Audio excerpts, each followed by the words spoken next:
सुवर्ण होम किचनमध्ये परत एकदा तुमचं अगदी मनापासून स्वागत. सगळ्या सबस्क्रायबरचे धन्यवाद, सगळ्या व्ह्यूअर्सचे मनापासून आभार. आज आपण खूप छान अशी पेरूची कोशिंबीर बघणार आहोत. पेरू खाणं खूप चांगलं असतं हे सगळ्यांनाच माहिती आहे. पेरूला कुठे कुठे अमृत पण म्हणतात. तर बघा, पेरूचे काय करायचे, असे 4 तुकडे करून घ्यायचे. तुम्हाला जर बिया आवडत असेल तर तुम्ही बियांसह केली तरी चालेल. बिया आवडत नसेल तर बिया काढून टाकल्या तरी चालेल. मी ते थोडेसे पेरू तयार आहेत पण पिकलेले नाही आहेत. तर असेच पेरू आपल्याला कोशिंबिरीसाठी घ्यायचे आहेत. तुम्हाला पिकलेले पेरूची आवडत असेल तर तुम्ही तशी केली तरी चालेल, पण अशा पेरूची कोशिंबीर छान लागते खायला. तर बघा, इथे मी बिया काढून टाकत आहे. तुम्हाला पाहिजे तर तुम्ही बिया न काढता अशीच कोशिंबीर केली तरीही चालेल. पेरू खाण्याचे अनेक फायदे आहेत.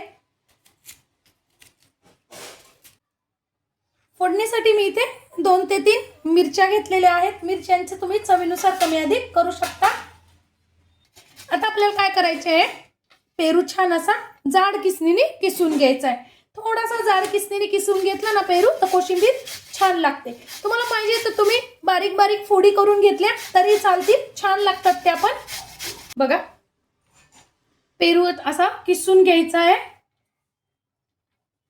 आणि नंतर पिळून घ्यायचं आहे. त्यातलं पाणी काढून टाकायचं आहे, म्हणजे कोशिंबीर पातळ होत नाही. आणि जर तुम्हाला आवडत असेल थोडीशी रस्सेदार कोशिंबीर तर पाणी तसंच ठेवलं तरी चालेल, छान लागते ती पण. पण शेवटी ज्याची त्याची आवड असते.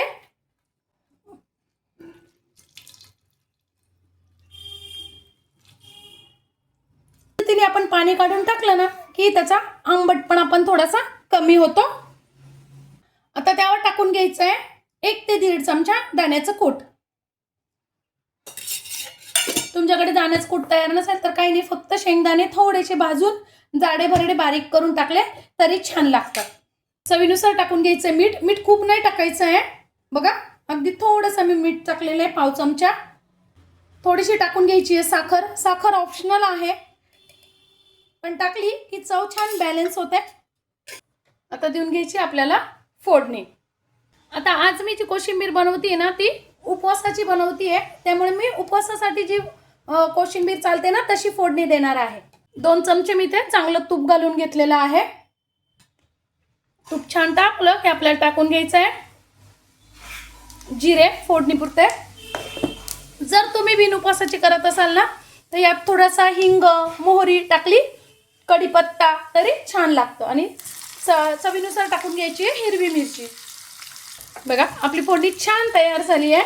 कोशिंबीर टाकून घ्यायची आहे. वा, थोडीशी टाकून घ्यायची आहे कोथिंबीर. आता इथे तुम्ही पाहिजे तर दही पण टाकू शकता, छान लागते.